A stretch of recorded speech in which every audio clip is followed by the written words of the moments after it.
राम।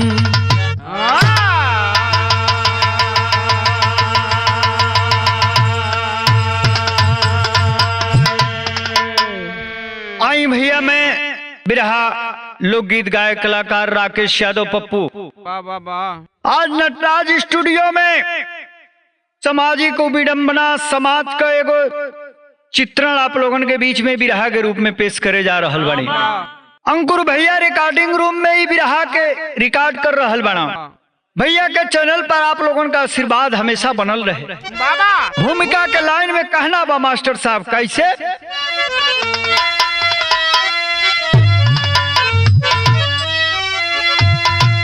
शर्म आ रही ऐसे हालात बिगड़े हो रकल जुग असर अब दिखाने लगा है। उम्र तासीर का कोई मतलब नहीं, चाह दिल का जिगर को जलाने लगा है।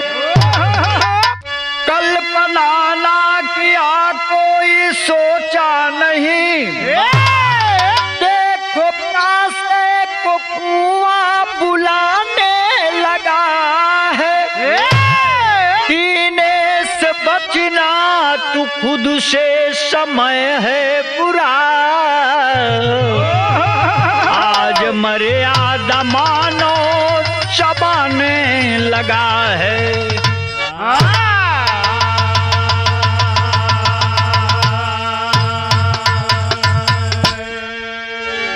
वाह कवि जी कितना बड़ाई करूं।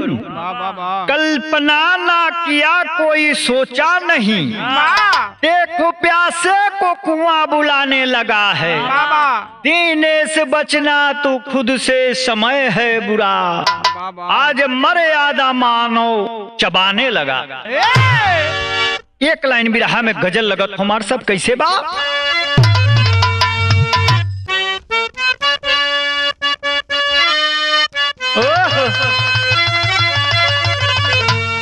हम प्रीतिया हम प्रीतिया हम प्रीतिया के रीतियों न जनली कि जिंदगी जवाल हो गई।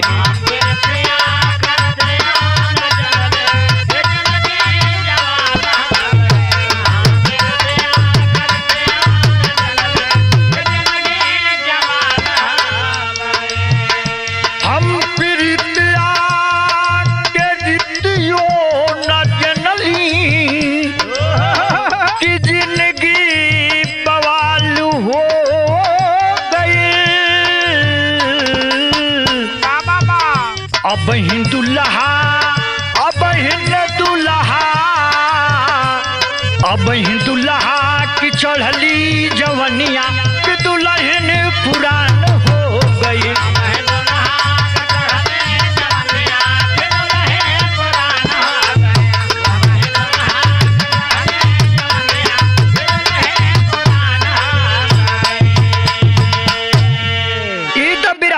आप लोगों के मन के गुदगुदावे बदे रहल हो, लेकिन भाव कितना सुंदर लिखत हो कवि जी कैसे?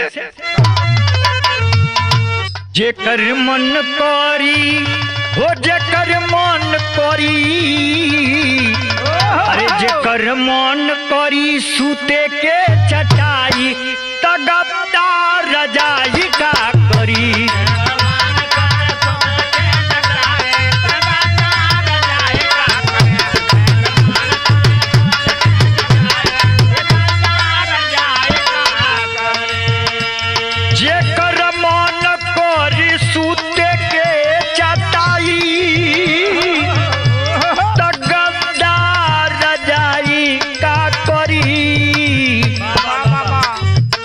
चिंता जेकरा हो रात भर जगाई,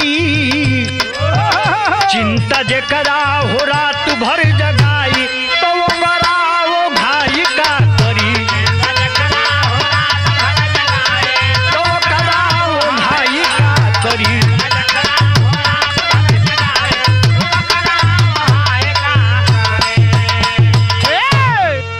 मन का बात कभी कहत हूँ हुआ कि जेकर मन करी सुते के चटाई त गद्दा रजाई का करी, आ चिंता जेकरा हो रात भर जगाई तो हाई का करी। चिंता ऐसा चीज है भैया कि नींद उद सब खत्म कर देले। ये घटना कहाँ के है? कभी लिखत हुआ शेर के माध्यम से।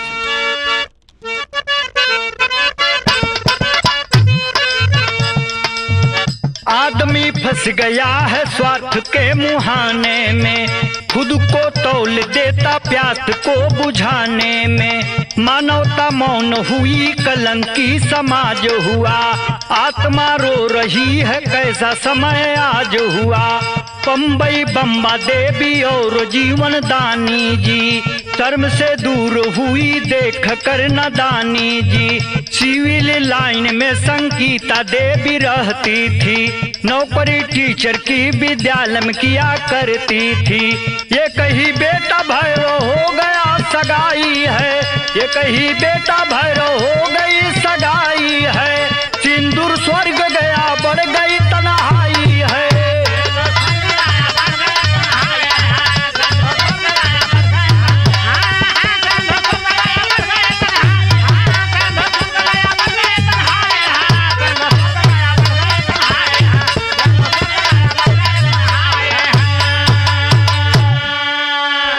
महाराष्ट्र का बम्बई माया नगरी है भैया। माई जीवदानी का मंदिर बा।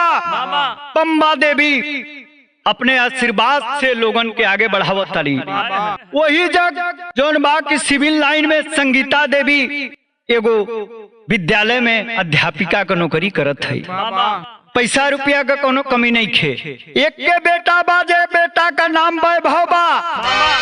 पति स्वर्गवासी हो गई हम और वो वैभव का शादी हो गई बा।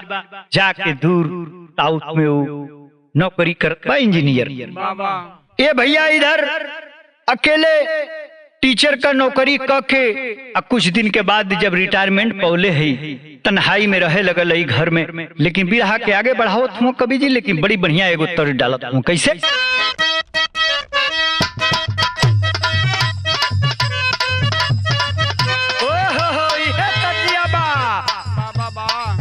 पहले पातर रोहे दहिया अब मोटा गोइल बा। पहले पातर रोहे दहिया अब मोटा गोइल बा।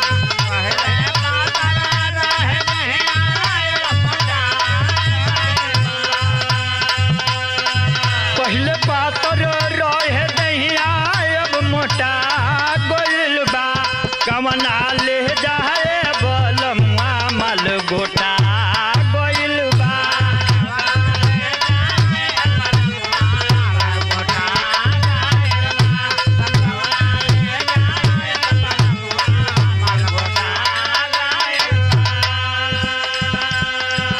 देख वैभव संग पतोहिया बेंगलुर रहली हो।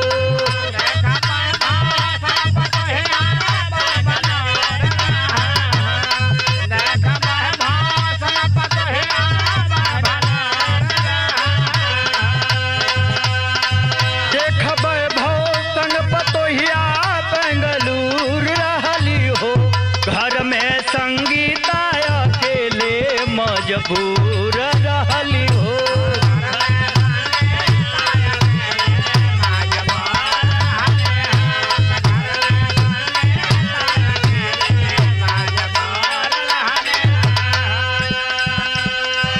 शायरी के बिना जैसे झंखेला शायर, झंखे संगीता वैसे हो गई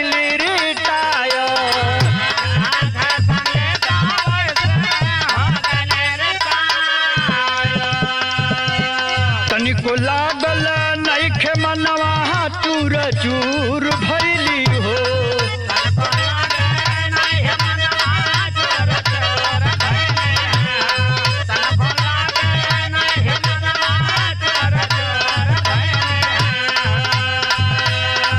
तनिको लागे नाही मनवा चूर चूर भइली हो। घर में संगीता अकेले मजबूर भइली हो।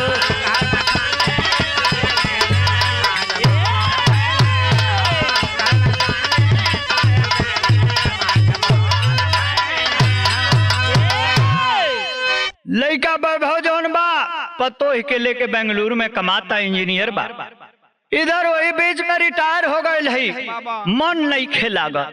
ये भैया जब मन नहीं खेलागा चिंता में बाड़ी, टीवी कितना देर देखे, लड़का से पतो से कितना देर बतिया में, पति है नहीं खे, मन जोन बा की बड़ा दुखी रहत हो। लेकिन बिरहा में आगे बढ़ला पहले गीत लग जाता हमारे सब कैसे।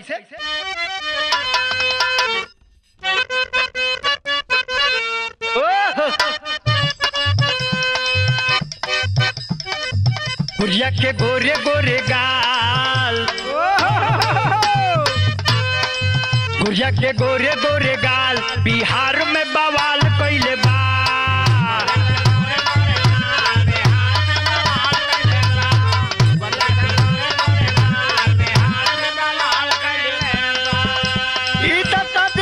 बिरहा में लेकिन फर्ज कितना सुंदर लिखत हो कवि जी कैसे। सावन का बरसल फुहार, सावन का बरसल फुहार, पहाड़े आइल पतझड़ में।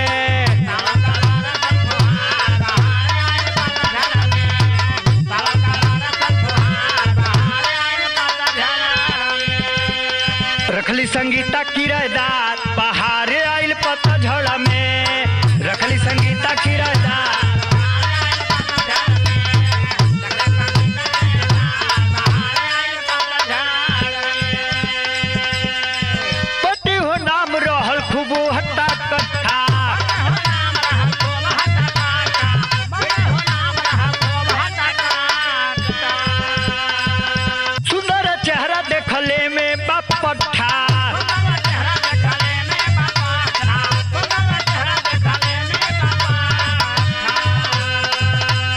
संघवा में जे करी बना, संघवा में जे करी बना, बहारे आइल पतझड़ में।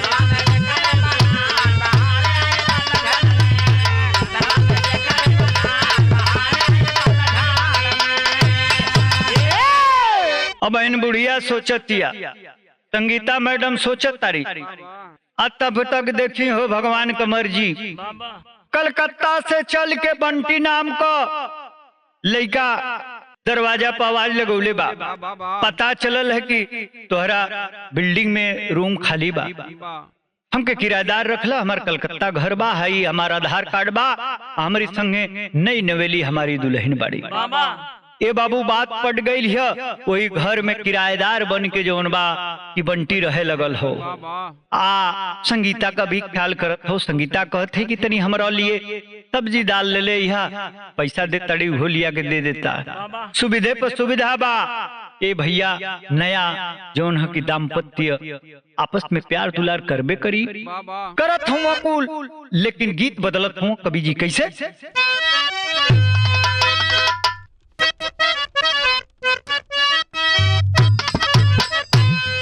अरे गोरिया रे, अरे गोरिया रे, बिजुरिया कहवा गिरी।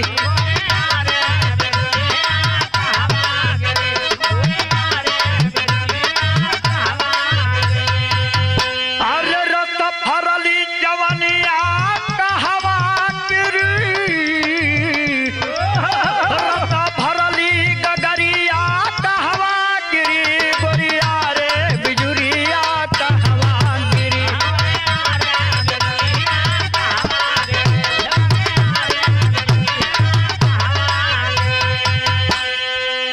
लगे भाव कितना सुंदर मौके वारदात का लिखत हूँ कवि जी कैसे। अरे संगीता कदिनावा कोटे लागल,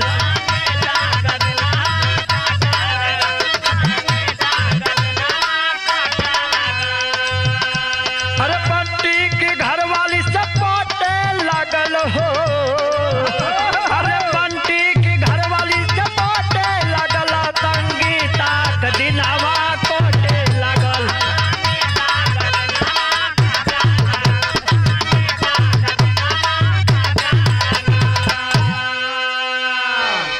अब जौन बात संगीता बड़ा खुश बाड़ी कि बाहरे बंटी हमारी बेटा के जैसन बाड़े, ऐसने बंगाली अपन अर्धांगिनी लेके अले है कि हर घड़ी माई माई कहतिया, इतना दुलार प्यारे बाबू मिले लगल है कि संगीता खा पी के तनी सा और टाइट हो गई। टाइट भइल है, लेकिन वही के बीच में एगो घटना घटत हो का दोनों की तनवा पर बंडी ना चढ़ी,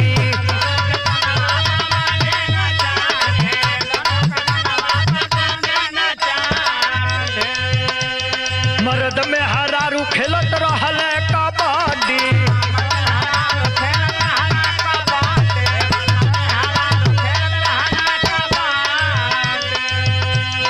देखी के मनवा बुढ़वती में डोटे लागल हो,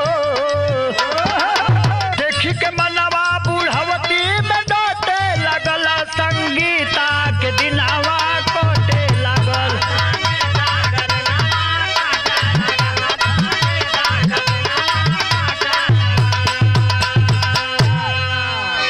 ए भैया एक दिन छुट्टी बा, कारखाना बंद हो, दिन में का कुछ ऐसा बात उठल की रोमांस पनप गई हो बंटी का ओकरी नवी नवेली दुल्हन जंगला खोलले छोड़ दिहला सा।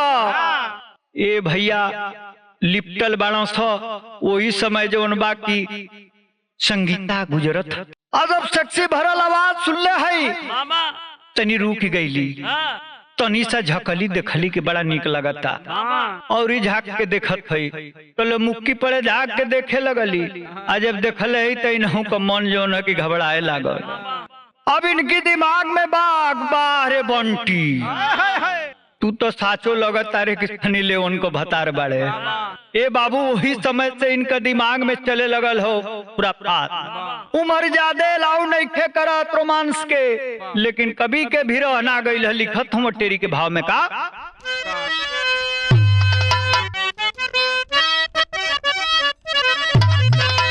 संगीता पाठा भैली साठा में, और संगीता पाठा भैली हो, संगीता पाठा भैली साठा में, नस नस भरल रवाने बनहले बाटी फाटा होता। संगीता पाठा भैली साठा में, नस नस भरल जवानी रवानी बनहली माथे फाटा, एकदम जिंदाबाद का नारा अपनी मन से लगावे लगली। एक दिन बोली संगीता तू अरे बंटी लाख कमाएगा, और जब तक रहेगी बीबी तेरी कुछ ना बचने पाएगा।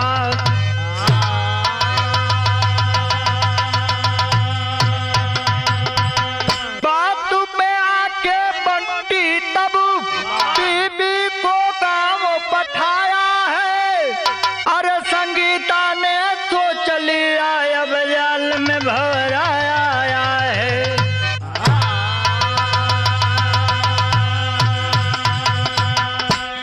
कामदेव का ध्यान धरी तब सूखी कली मुस्काई है, अब बुढ़वती में बंटी से वह जिस्म की प्यास बुझाई है।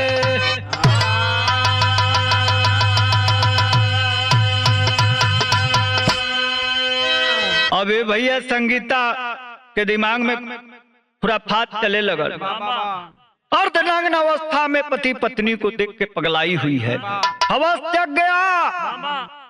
अब बंटी के अपना फेवर में लेवे लगल है, कपार सुघरावतिया बाबू बाबू कहतिया जमन तोर सैलरी बाए बम्बई माया नगरी में कुछ बची उची ना, अपनी दुल्हनिया के घरे कलकत्ता भेज दे तो से हम भड़वो ना ले, तू हमार तनी सेवा कल करी है, साग सब्जी लिया दी है, बनाई है तो हम किया दी है, खुराकी का भी पैसा ना लगी, भाड़ा भी ना लगी, लेकिन शर्त के बाद कि अपनी औरत के अपनी गाँव में भेज दे, ससुराल में रही, यहाँ से पैसा भेजबे, घर द्वार बन जाये, टाइट हो जाये। ए बाबू तरंगा के भाव में कभी लिखत हूँ कैसे,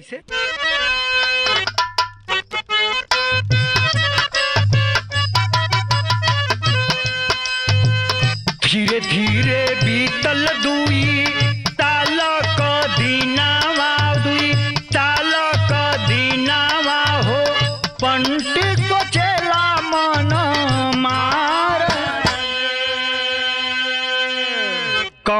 बहनवा कोरी कौन जातनवा कोरी कौन जातनवा कोरी चली जाती अपने घर बार क्रुद्धवा में पागल भैले गटई दबाई दिहले गटई दबाई दिहले जनवाल भैले उफरार चारों ओर सोर भैले बेटा तब वैभव अइले बेटा तब वैभव अइले कैले आके अंतिम संस्कार जी। ए भैया चारों तरफ हाहाकार मच गया। धीरे धीरे 2-3 साल का समय बीत गया था। पत्नी को तो संगीता के कथनानुसार पहुंचा ही दिया था।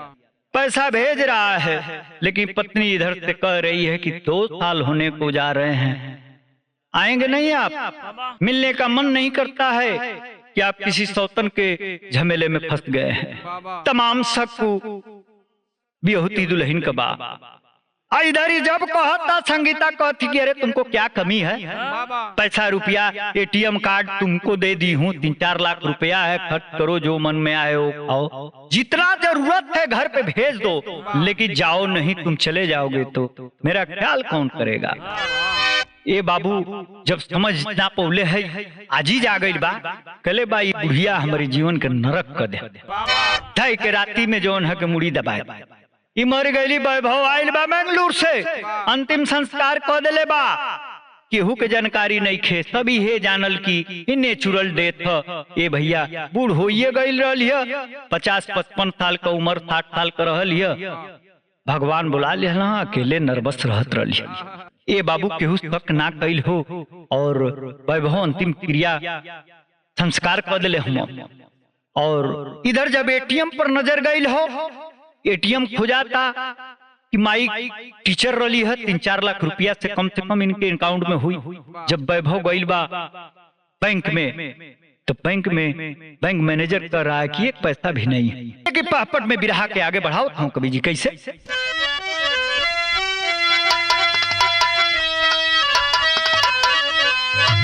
अरे चेक करावे बैंक में जा रुपया खाता खाली बा, सोचे कैली का कमैया खाता खाली बा।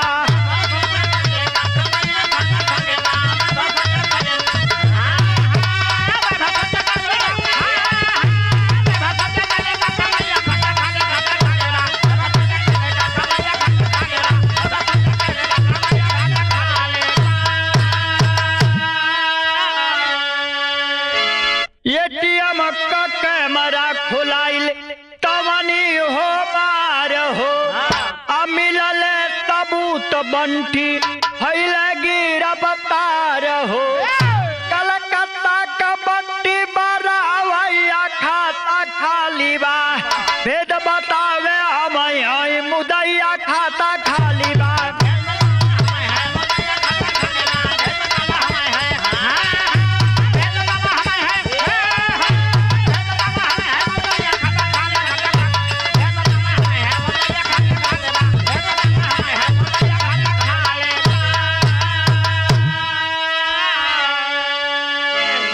अंतिम संस्कार होने के बाद बेटा माँ के अकाउंट को चेक करने के लिए बैंक में जाता है। बैंक मैनेजर कहता है कि कोई बैलेंस नहीं है। अब दिमाग ठनकल बा, पहले बा के निकालत रहल है।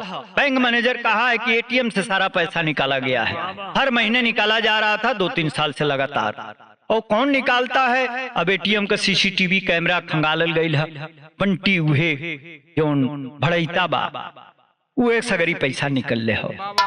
पुलिस बम्बई से कलकत्ता गइल बा, बंटी के एड्रेस पर जाके ओके गिरफ्तार कैले है। जब मार के पूछे लगल है कि ये बताओ कि खाता से पैसा निकाले ये तो कुछ समझ में आ रहा है, उसकी बुढ़िया के नेचुरल डेथ है कि या तुम उसको मार दिए हो। कहले भैया कि हम मरले हैं, हमारे तने नहीं दरोगा के सामने कहत कि अबे संबंध रहल है। ए बाबू भाई बहुत शर्म से गर्दन नीचे झुका ले बा, लेकिन आल्हा में कभी लिखत हूँ का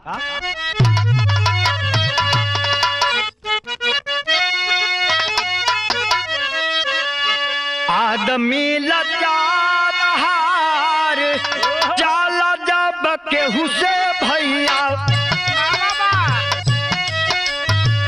हुनवा खोपड़िया सारा हो जाला सवार जनवा जहनवा सगरी मन से बिसरल भैया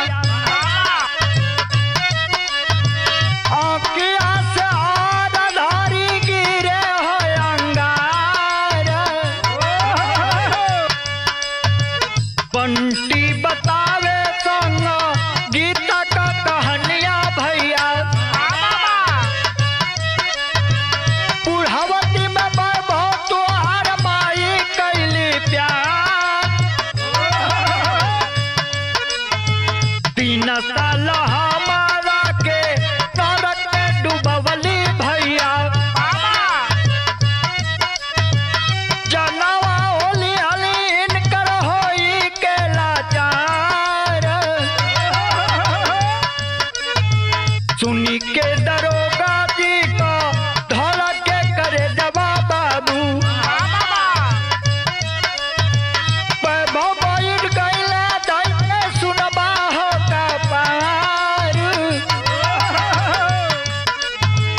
बंटी को है पैसा सगरी हम ही निकलली पंचो जवता तोरा आगे मरदी बात हार बंटी तो ईमानदार ही था, वो तो संगीता के कहने के अनुसार चलता था, भोला भाला था, बंगाली लड़का। सारी बात बता दिया है, कहा कि गुनाह तो मैं कर ही दिया हूँ, अगर मुझे समय से छोड़ दिया करती मैडम तो आज वो और दिन जिंदा रहती, लेकिन मुझे रोकना मेरी जीत की शिकार बन गई। बिरहा के समाप्ति पर खड़ी का भाव समाज खाते लिखत हूँ कवि जी।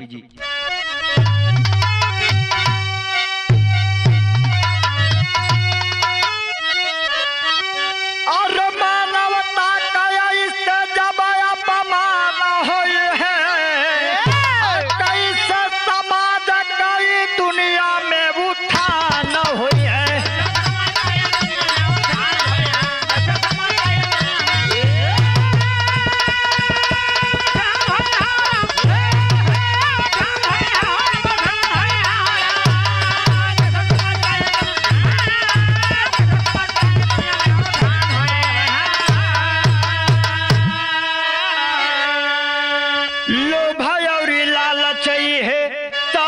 सतावे अगर तमे उजाला जवन समझ नहीं पावे, अरे कवल समझदारी का बिहान होई है, कैसे समाज कई दुनिया में उठान हुई है।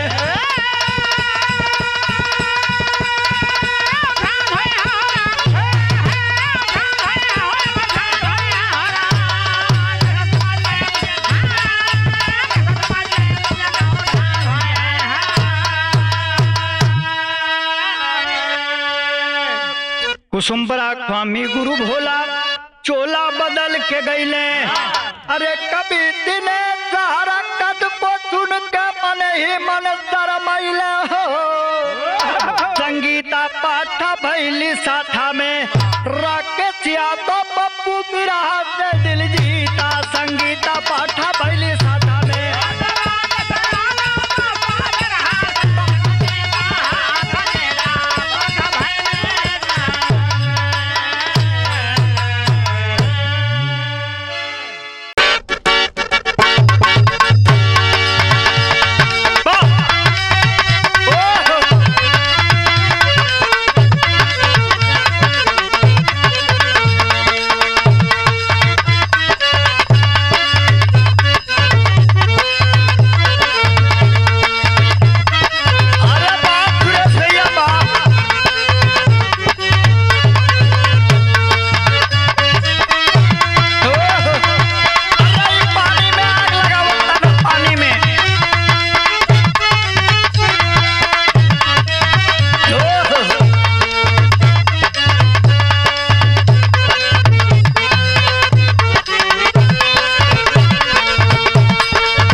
राकेश यादव पप्पू। आप सब श्रोता दर्शक बंधु लोगन के नमस्कार प्रणाम कर रहल बानी। आज बड़ा सौभाग्यशाली बानी जौनपुर के सरजमी पर जौन हकी नटराज स्टूडियो में समाज को हुए गो अनहोनी हो मार्मिक व्यथा आप लोगन के बीच में बिरहा के माध्यम से प्रस्तुत करे जा रहल बानी। जौना के रिकॉर्ड करता न अंकुर भैया, कैमरा चलावत हो राहुल भैया हो। आई आप सुन रहे हैं बिरहा का वो प्रसंग, बिरहा का समाज का चित्रण, दिल वाले बिरहा म्यूजिक बैनर तले जेका प्रोड्यूसर खुद नटराज स्टूडियो बा। आशीर्वाद प्यार बनल रहे हमारे भूमिका में। लाइन लिखत हूँ कवि जी का।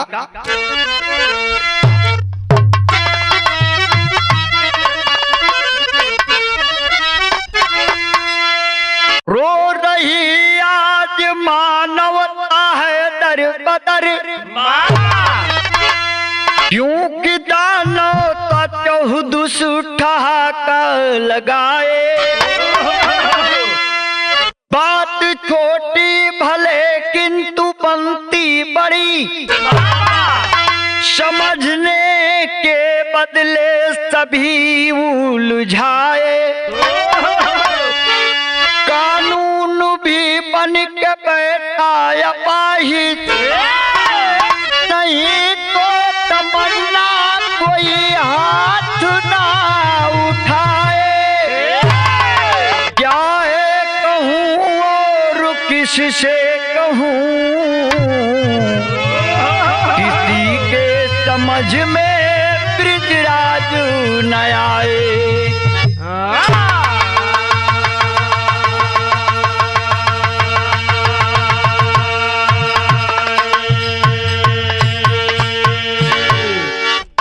कवि का शासन प्रशासन को बड़ा कमेंट है। कानून भी बन के बैठा अपाहिज, नहीं तो तमंचा कोई कैसे लहराए। क्या मैं कहूँ और किससे कहूँ, किसी के समझ में कुछ भी ना आए। वाह कवि जी कितनी ऊंची बात लिखले हैं। लेकिन जब शासन प्रशासन का आंख खुले तब न सब सुतल बा। इंसान दानव का रूप धारण कर चल जाता। कलयुग का चौथा चरण ए बाबू कहर ढावत हो। लेकिन एक लाइन गजल लगत बिरहा में कैसे मास्टर साहब।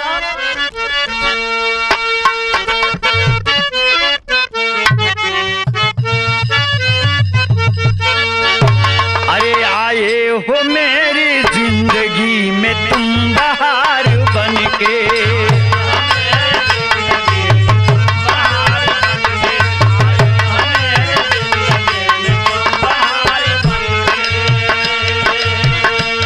मेरे दिल में यूं ही रहना है। मेरे दिल में यूं ही रहना, तुम प्यार प्यार बन के आए हो मेरी जिंदगी में तुम बहार बन के।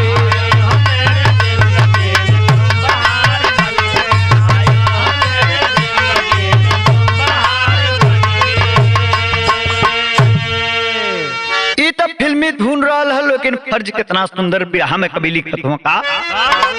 अरे कब तक जलेगा ऐसे गुलशन में विधाता,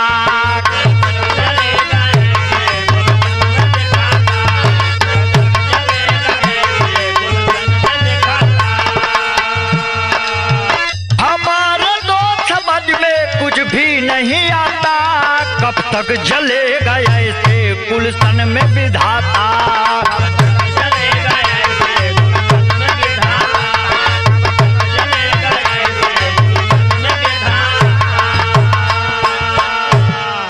बड़ी ऊंची लाइन भगवान के कोसत हूँ कवि जी। कब तक जलेगा ऐसे गुलशन ए विधाता, हमारे तो समझ में कुछ भी नहीं आता। ए बाबू सब तरफ नाराजगी बा, सब शासन प्रशासन आंख बंद करके बा। तरउओ काहे ऐसन करता नहीं। इंसान के जिए का हक नहीं खे, हैवानन का बोलबाला हो जाये। चोर चुट्टा धाक जमावत तनस, चारों तरफ जौन है कि तमंचा लहरावत हुआ, केहू के पीठ पीछे वार कर दे तनस। कोनो माई का कोनो बहन का गोद गुलजार भूखे से पहले में खत्म कर देता तो इनका कलाई जो ना की सुनी रह जाती है भाई को, सावन का महीना फीका पड़ जाता हो। लेकिन ये घटना कब का घटल है बिरहा में आप लोग सुनी मन बना के कैसे।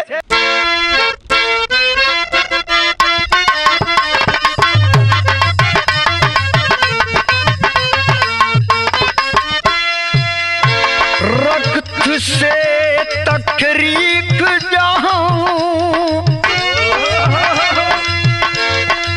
रक्त तकरीक जहाँ की हुई ये माटी है, बनी ये कुरुक्षेत्र और बनी हल्दी घाटी है।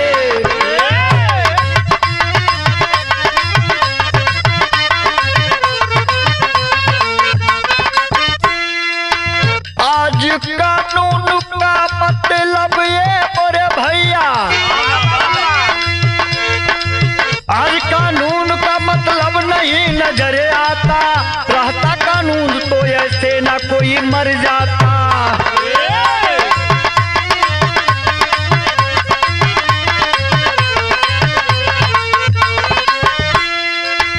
जिला है जौनपुर ये मोरे बाबू, जिला है जौनपुर, गौरव शाहपुर थाना है, गाँव कबरीउद्दीनपुर का ये फसाना है।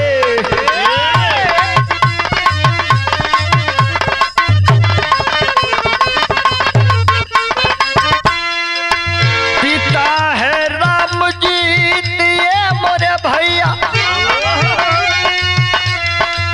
पिता है रामजीत आशा देवी माई हो, पिता है रामजीत आशा देवी माई हो, पांच बहिनिया में अनुराग एक भाई हो।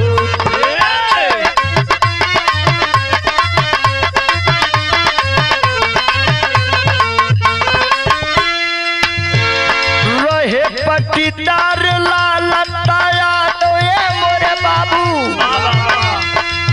रहे पटीदार लालताया दो गुमनिया हो, जहर भरल बा भैया जी के जिनगनिया हो।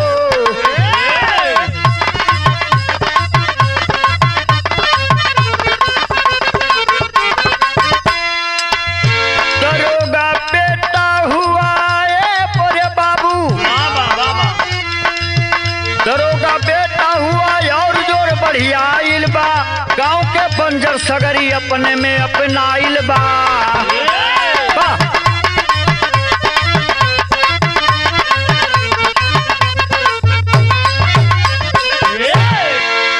जौनपुर उत्तर प्रदेश का नामी गिरामी जिला, जहाँ यूनिवर्सिटी बाए भैया, देश विदेश से लोग शिक्षा ग्रहण करे आवेला। वही धरती का ही बात हो जौन है कि कबरीदूनपुर गांव जौन बा, वही में लालता जौन बा की गुजर बसर करत हुआ। एक जौन पक्ष बाटे दयादिये में रामजीत यादव तो 5 गो बेटी, एगो होनहार लड़का कांस्य पदक विजेता हो, ताइक्वांडो का खिलाड़ी एकलौता चिराग, और इधर में लालता यादव को जौन बाकी एगो बेटा दरोगा बा। अपने झारखंड कोयलरी से कमा के आयल हो करोड़ों रुपया, बिल्डिंग पर बिल्डिंग बनत जा, 4 चक्का का कोनो कमिए नहीं खे, और 2-3 गो गबरू जो उनका लइकवा बाड़ा सा, वो पटरी चेंज करके हथियार रखत न सा, गांव में आतंक फैलावत हुआ सा, सबके डरवावत हुआ सा। सबके डरौले के बाद ये सपना बा कि जमीन कितना से कितना हमनी को हड़प लिहल जाना। ये भैया एसडीएम का बंजर जोन जमीन होले एसडीएम का अधिकार है, जीएस का जितनी जमीन बा वही पर निर्माण होता। इधर अपने दर्द यादन के पनियो भरले रहता न सो, घटना का घटलो मारता तर्ज बदल गई।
प्रशासन के नाचावे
पनप जाला दिल में, वहाँ पाप बिना बोलौले चली आवेला।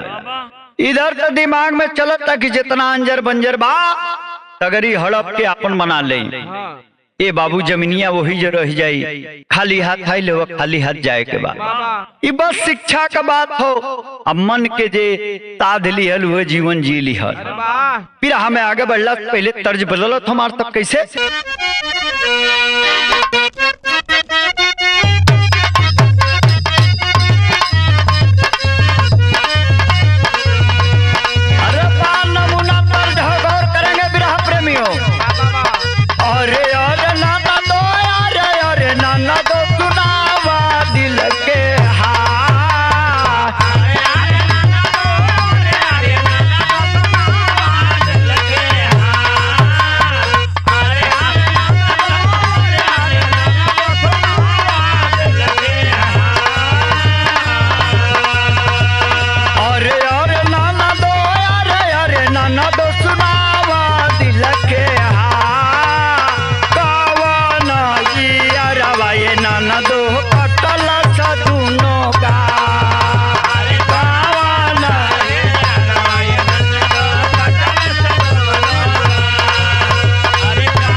पहुंचाओ बदे, लेकिन भाव मौके वारदात के लिखत हूँ कवि जी का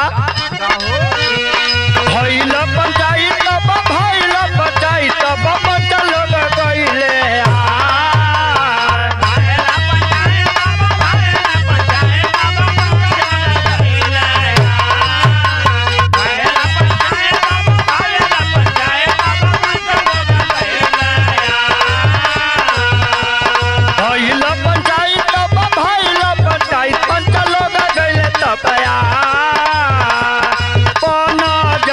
जमीनिया दिहले ललटे के तिला अरे बाना जर जमीनिया दिहले ललटे के अरे बाना जर जमीनिया दिहले ललटे के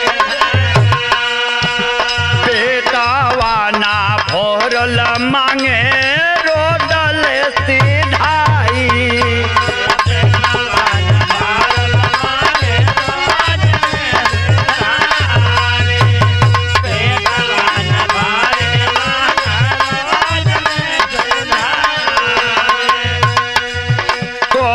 धमकाई कहियो जहर हो जाई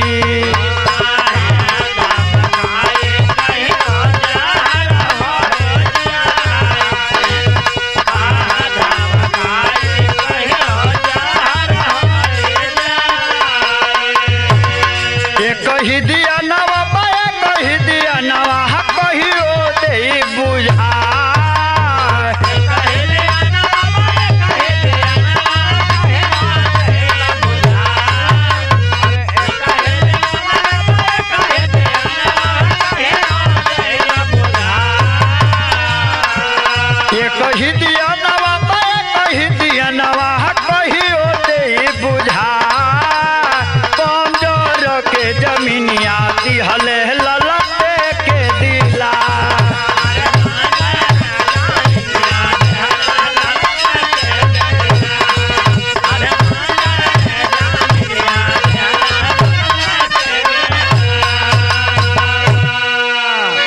ए भैया वीरेंद्र प्रधान जी कहना कि ऐसा है रामजीत जी के बड़ा नंगा है, ये पैंट खोल के घूम रहा है, इसको लाज शर्म और लालच व्याप्त हो गई है।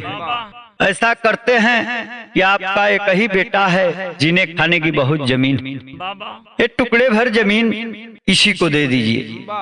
दे दिए हैं। और वीरेंद्र जी के जब दादाजी प्रधान थे तो रामजीत के नाम से कुछ पट्टा किए थे, उसी पट्टे के जमीन को ये मांग रहा है। लालता कह रहा है कि यहाँ से रोड तक हमारा जलवा होगा, इसके बीच में कोई नहीं रहेगा। ये बाबू लालच जोन है कि पाप में तब्दील हो गई। विदेशिया में कवि के रहना गए है लिखतों का।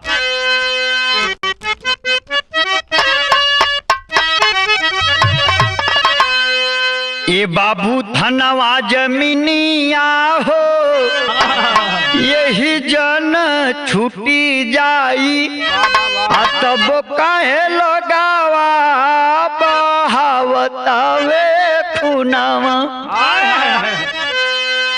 सबल हो निरबल के अकवले सतई है हो, अकवले देखावत रही है दोनों जुनावा। लालता का बेटा रमेश सबे रही हो, आल के तलवार बाबू करेला गुननावा।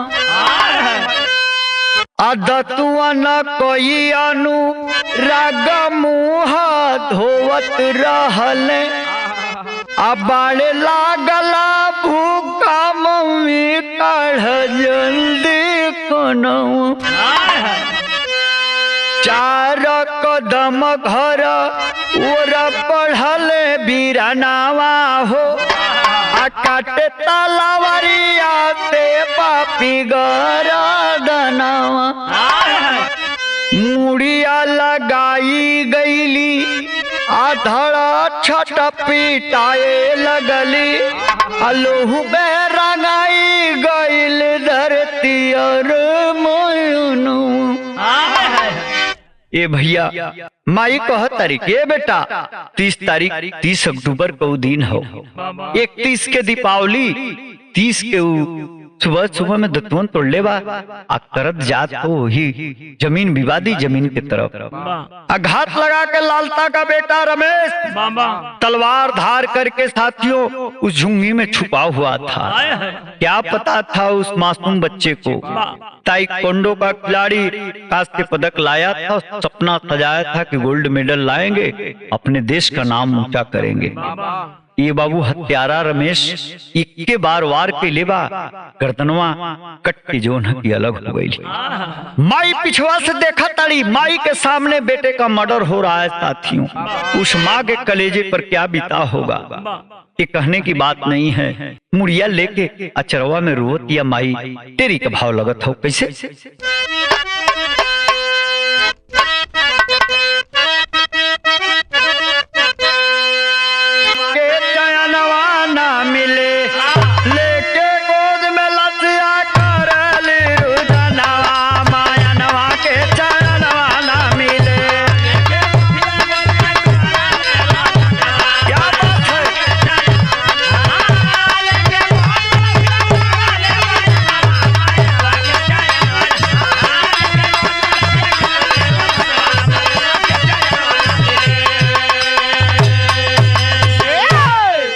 ये बहु वज्र का छाती जो ने लड़का का स्तनपान करा के इतना बड़ा खिलाड़ी बनावे का सपना लेके घूमत है माई। आग के सामने वो बेटा का मुंडी लेके हो, धड़ से अलग चेहरा के लेके चुमत आती चाटत आती, छाती से लगा के अचरा में रख के रोवत है। वो रोले का केहू दाम दे पाई है धरती पर।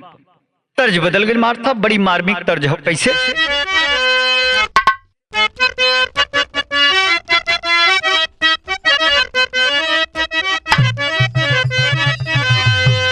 अरे तो हके चढ़ी बेमाई अरे नारी अरे चुनारी आहो की गंगा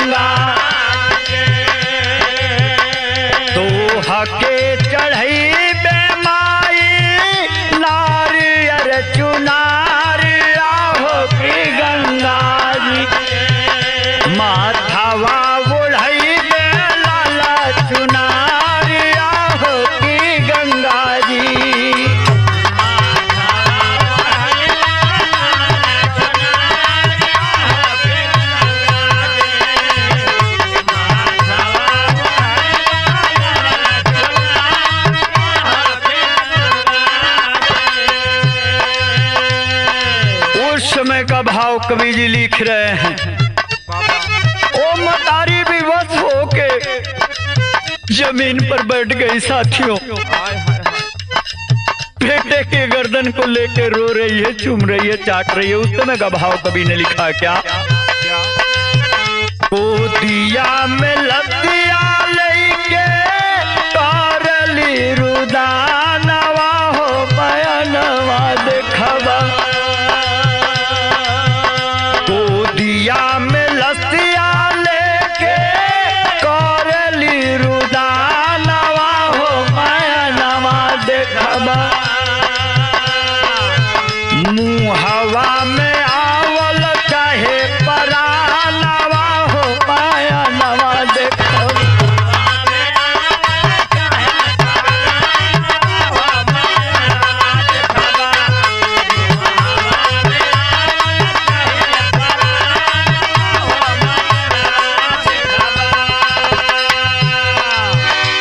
बाबू देश तो रो ही रहा है, विरह गाने में नम आंखों से कहना पड़ रहा है। उसी बेटे के मुंडी को लेके चुम रही है, चाट रही है, कह रही है माँ की 1 मिनट पहले से मैं आवाज दे रही हूँ, तेरे पीछे पीछे आ रही हूँ, खाना निकाल दी हूँ, कौन खाएगा? चलो खा लो बेटा, खा लो। तोहरे खातिर लाला हम निकल ले खानवा हो कि चल चली, तोहरे खातिर लाल हम निकल ले खानवा हो कि चल चली, तनी कइले बा तू भोजनवा हो कि चल चली।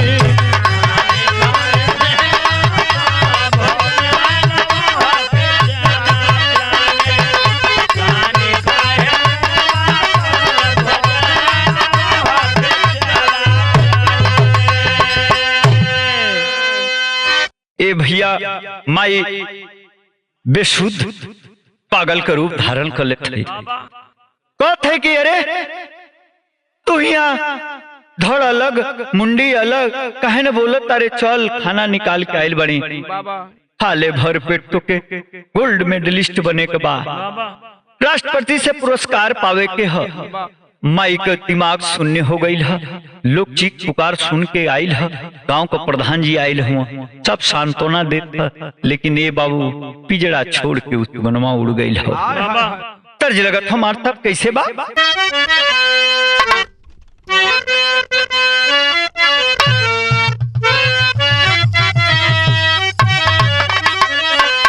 अरे झिलमिल सितारों का आंगन होगा, रिमझिम बरसता सावन होगा, झिलमिल सितारों का आंगन होगा, रिमझिम बरसता सावन होगा, झिलमिल सितारों का आंगन होगा, रिमझिम बरसता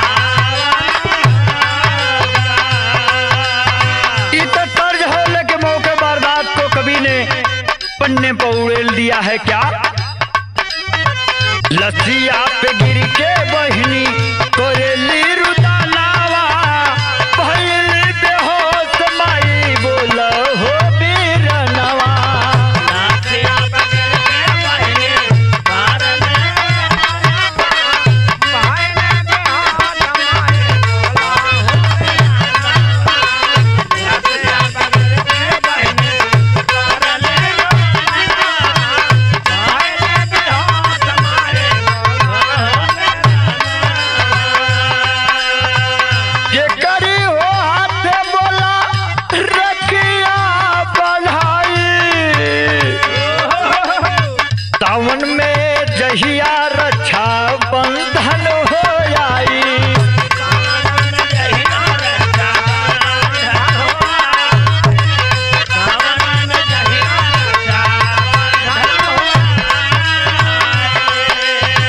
बड़का खिलाड़ी बन के सजब कब सपनवा, भइल बेहोश माई करेली रुद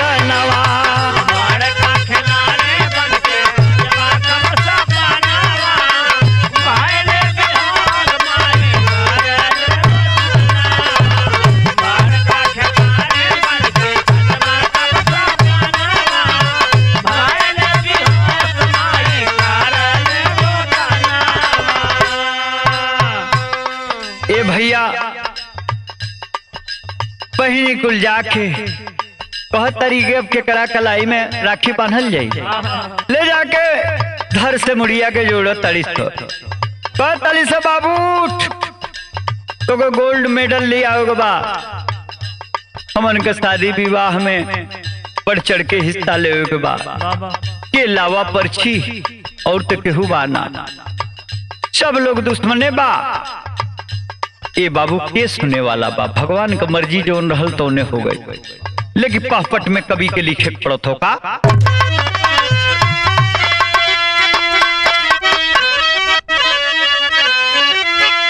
अरे सबही के हो बरिसला नया नवा मनवा व्याकुल बा, अकावा गइल कुलवा के दिया नवा मनवा व्याकुल बा।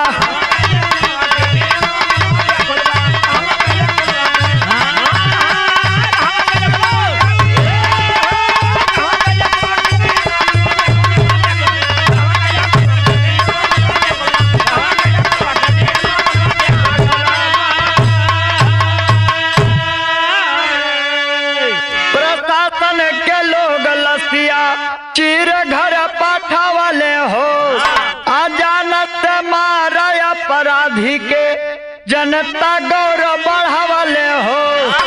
अरे 144 धारा लागल ते ही चनवा बनवा व्याकुल बा, कुलवा के जरूरत ना बा दिया नवा मनवा व्याकुल बा।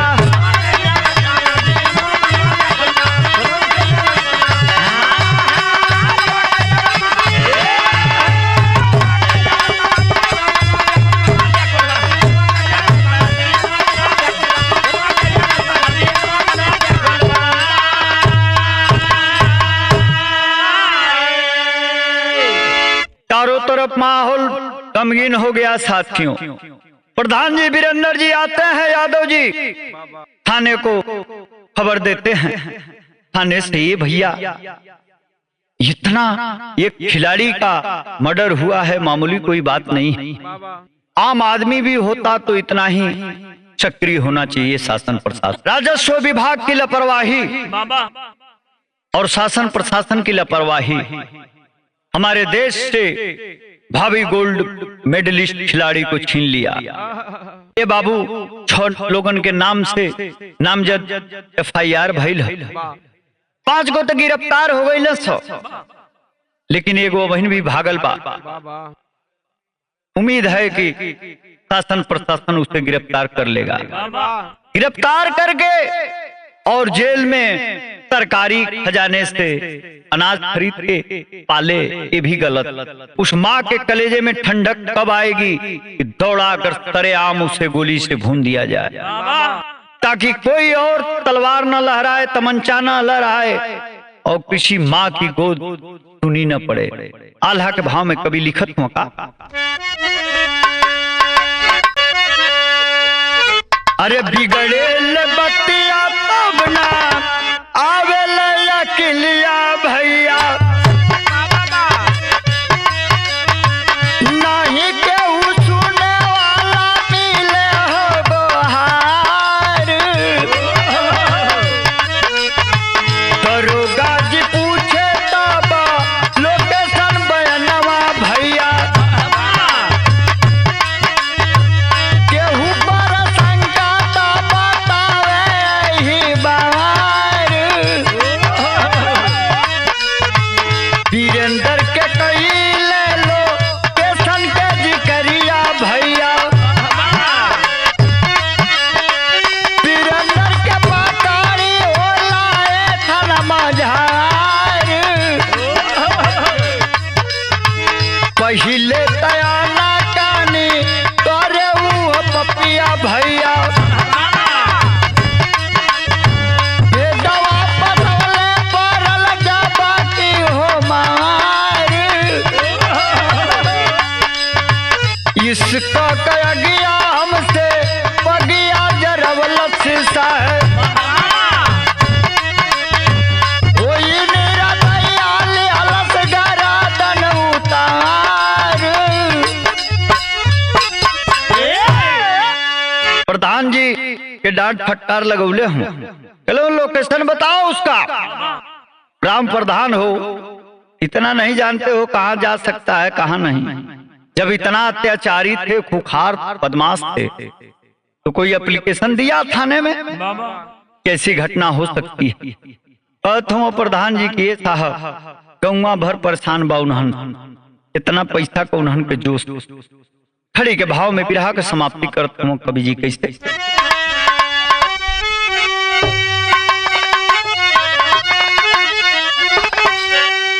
और रोवे दलिया में पापी बिला खाई हो,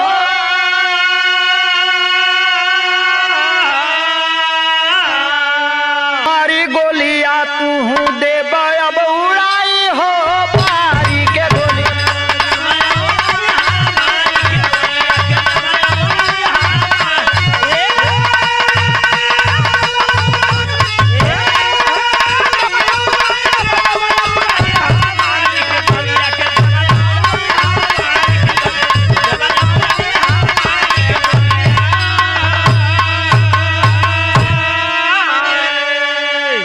लोकेशन भइल सर्च कैल लखनऊ में धराई, अहिरावा के करजा केहू भोर नहीं पाई।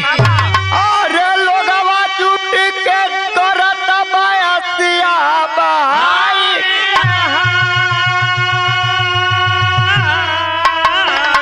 हमारी के गोलियां दे बहन के उड़ाई हो।